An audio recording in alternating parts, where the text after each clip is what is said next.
বিশ্বাস করুন, সকলকে সারা জীবনের জন্য একটি বন্দিশালায় থাকতে হবে। একটি জিনিস মনে রাখবেন, ওই যে দোসররা, ওই যে দোসরের এজেন্টরা, ওই যে দোসরের দেশগুলো, এগুলো কিন্তু এখনো থেমে নেই। তাদের রক্ত কিন্তু এখনো ঠান্ডা হয়ে আছে। তারা কিন্তু এখনো বিভিন্ন এজেন্টের মাধ্যমে এই পরিকল্পনা আসছে কিভাবে পাল্টা ছবল দেয়া যায়।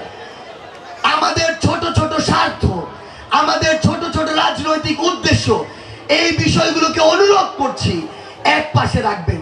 সামনে জনগণের ভোটে নির্বাচিত জনগণের সরকার হওয়ার পূর্ব পর্যন্ত আপনাদেরকে এই ছোটখাটো স্বার্থগুলো এক পাশে রেখে বাংলাদেশ রাষ্ট্রের জন্য, বাংলাদেশের জনগণের জন্য ঐক্যবদ্ধ হতে হবে।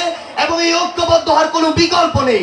শুধু একটি জিনিস মনে রাখবেন, যদি কোনোভাবে আমাদের এই খামখেয়ালির জন্য, ছোটখাটো স্বার্থের জন্য কোনোদিন ওই ফ্যাসিস্টরা এই পাল্টা আক্রমণ চালাতে পারে, এই সামনে যারা বসে আছেন আমার ভাইয়েরা বোনেরা, এই বাংলাদেশের জনগণ, বিশ্বাস করুন, সকলকে সারা জীবনের জন্য একটি বন্দিশালায় থাকতে হবে।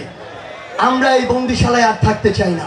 শুধু একটি কথাই বলবো, এই বাংলাদেশকে যদি আমরা বাংলাদেশের জনগণের মতো করে চালাতে চাই, আমাদের প্রত্যাশিত স্বপ্নের বাংলাদেশ দেখতে চাই, তাহলে আমাদের এই ছোটখাটো স্বার্থগুলোকে এক পাশে রেখে 24-এর ছাত্র জনতার অভ্যুত্থানের যে ঐক্যবদ্ধ হওয়ার স্পিরিট ছিল, সেই স্পিরিটকে ধারণ করে সামনের দিকে এগিয়ে যেতে হবে। এবং আমরা বিশ্বাস করি আগামীর এই নতুন বাংলাদেশ সৃষ্টির যে অগ্রযাত্রা, সেই অগ্রযাত্রা সেভাবেই শুরু হবে, যেভাবে ওই ঢাকা বিশ্ববিদ্যালয় থেকে আমাদের তাড়িয়ে দেওয়ার পরে উত্তরার বিএনএস থেকে পাল্টা একটি ওই আক্রমণ, ফ্যাসিস্টদের কামড় দেওয়ার অগ্রযাত্রা শুরু হয়েছিল। সবশেষে ওই 18-র ছাত্র জনতার অভ্যুত্থানের যে প্রাণের স্লোগান, সেই স্লোগান দিয়ে শেষ করছি।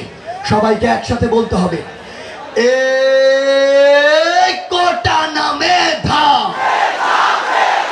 কোটা না মেধা, আপোষ না সংগ্রাম, আপোষ না সংগ্রাম, দালালি না রাজপথ, দালালি না রাজপথ, আবু সাইদ মুগ্ধ, শেষ হয়নি যুদ্ধ। আমাদের যুদ্ধ এখনো শেষ হয়নি। যতদিন না জনগণের ভোটে নির্বাচিত জনগণের সরকার হচ্ছে, ততদিন ঐক্যবদ্ধভাবে আমাদের লড়াই জারি রাখতে হবে এবং আমরা একসাথে সে লড়াই করে যাব। ধন্যবাদ উত্তরা।